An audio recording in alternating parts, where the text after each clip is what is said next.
తలకి దెబ్బ తగిలింది కదా అని బ్యాటింగ్ మర్చిపోయాడేమో అని లైట్ తీసుకున్నారేమో బంగ్లాదేశ్ వాళ్ళు. వాళ్ళందరికీ ఒక రుచి చూపించేశాడు రచిన్ రవీంద్ర.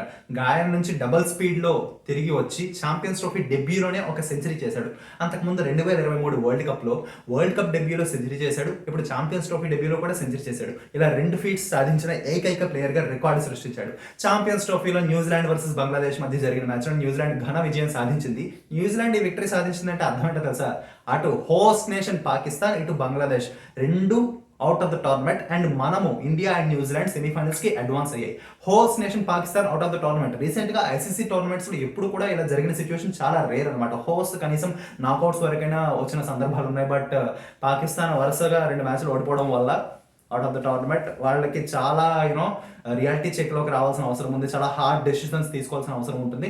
బట్ అవన్నీ పక్కన పెట్టేస్తే వాళ్ళు న్యూజిలాండ్ వర్సెస్ బంగ్లాదేశ్ మ్యాచ్ ఎలా జరిగిందో కాస్త బ్రీఫ్గా చెప్పేసుకుందాం. ఫస్ట్ బంగ్లాదేశ్ బ్యాటింగ్ చేసింది. చాలా పువర్ బ్యాటింగ్ పర్ఫార్మెన్స్ అని చెప్పుకోవాలి. ఎందుకంటే వన్ డే స్టైల్కి తగ్గట్టుగా, మోడర్న్ వన్ డే స్టైల్కి తగ్గట్టుగా ఎప్పుడు ఆ అప్రోచ్ అయితే నాకు కనబడలేదు. రెగ్యులర్ ఇంటర్వెల్స్లో వికెట్లు కోల్పోయారు, లేదా ఒక షెల్లోకి వెళ్ళిపోయి బ్యాటింగ్ చేసిన సిచ్యువేషన్ అయితే నాకు కనిపించింది.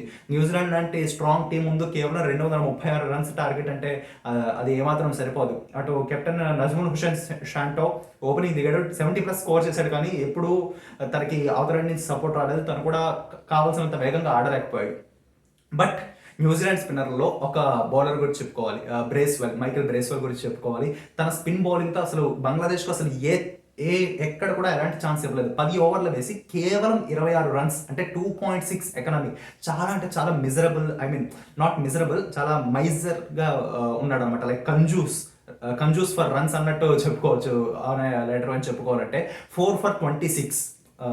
చాలా పిసినారే రన్స్ ఇవ్వడంలో చాలా పిసినారితనంతో వ్యవహరించాడు.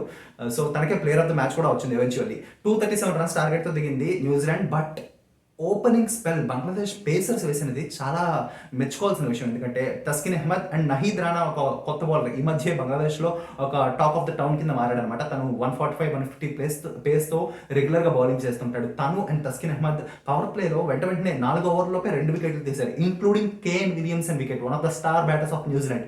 తన వికెట్ కూడా తీసేసరికి బంగ్లాదేశ్ ఏమైనా అప్సెట్ చేస్తుందా, సెన్సేషన్ సృష్టిస్తుందా అని అందరూ అనుకున్నారు. ఎందుకంటే 2017లో కూడా న్యూజిలాండ్ని బంగ్లాదేశ్ ఓడించింది. ఆ 2017 ఛాంపియన్స్ ట్రోఫీలో బంగ్లాదేశ్ సెమీఫైనల్స్ వరకు కూడా వచ్చింది. Let's not forget that. So ఒక అప్సెట్ ఏమైనా ఉంటుందేమో అనుకున్నారు. బట్ ఆ 2 వికెట్ల జోష్ అక్కడితోనే ఆగిపోయింది.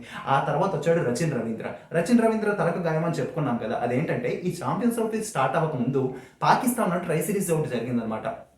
Pakistan, south Africa and New Zealand మధ్య ట్రై సిరీస్. ఆ ట్రై సిరీస్ ఎవెన్చువల్లీ న్యూజిలాండే గెలిచింది. బట్ ఆ ట్రై సిరీస్లో భాగంగా ఓ మ్యాచ్లో ఫీల్డింగ్ చేస్తున్నప్పుడు ఫ్లడ్ లైట్స్ ఇష్యూ వల్ల, ఫ్లడ్ లైట్స్ నేరుగా తన కళ్ళల్లో పడడం వల్ల డీప్లో ఫీల్డింగ్ చేస్తున్నప్పుడు రచిన్ రవీంద్రకి స్ట్రైట్గా 4 మీద బాల్ తగిలింది. థ్యాంక్ గాడ్ పెద్ద సీరియస్ ఇంజురీ ఏం కాదు. బట్ అప్పటి నుంచి ఆ ఇంజురీ కన్సర్న్స్ ఉన్నాయి. కాస్త కంకషన్ వల్ల ఈ ఛాంపియన్స్ ట్రోఫీ ఫస్ట్ మ్యాచ్ కూడా తన దూరం అయ్యాడు, ఇంకా పూర్తిగా కోలుకోకపోవడం వల్ల. ఇవాళ మ్యాచ్తో తిరిగి వచ్చాడు. తిరిగి వస్తున్న ఒక సెన్సేషనల్ సెంచరీ. ఉన్న 237లోనే ఒక సెంచరీ, అంటే almost half of the target score చేసేసాడంటే అది ఎంత మంచి నాకు అర్థం చేసుకోవచ్చు. ఇప్పటికే తన యంగ్ టాలెంట్ గురించి అందరూ మాట్లాడుకున్నారు. అది మరోసారి ప్రూవ్ అయింది. New Zealand and India into the